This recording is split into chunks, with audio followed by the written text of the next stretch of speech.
termasuk Sari Pujiastuti itu kaitannya dengan ada kepentingan Pak Nurdin mengangkat orang-orang kepercayaannya dalam posisi-posisi yang diinginkan.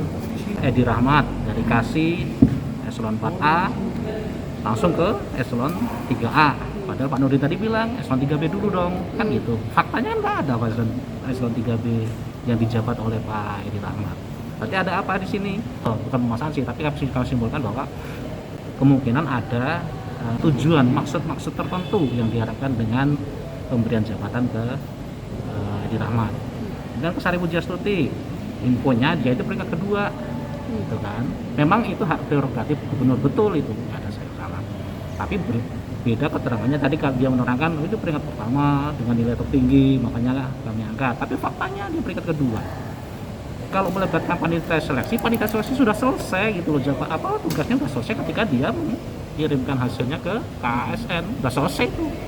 Ya kalau tanya panitia seleksi, pasti yang nilai tertinggi itu aja dipakai kan gitu, itu hasil seleksi dia. Nggak masuk akal bukan. Nah itu yang perlu kami gali tadi. Tapi dia sendiri kan, wah itu berarti SK-nya nggak bener. Ya, kalau yang tanda tangan ya itu udah tadi kami tunjukkan. Pak Edi Rahmat kemarin dibenarkan, Pak Edi juga menerangkan kok saya jadi Kasih, kemudian jadi Sengpis, nggak ada itu kabir apa. Waktu di Bantaeng benar jadi kabir. Kalau itu bisa memberatkan Pak, tentukan kalau yang terkait yang seperti itu pengangkatan tidak sesuai. Bukan memberatkan, tapi jadi pertimbangan kami. Akhirnya ada apa sih? Ya. Ada fakta yang begitu. Ada fakta yang ternyata menguatkan dakwaan kami.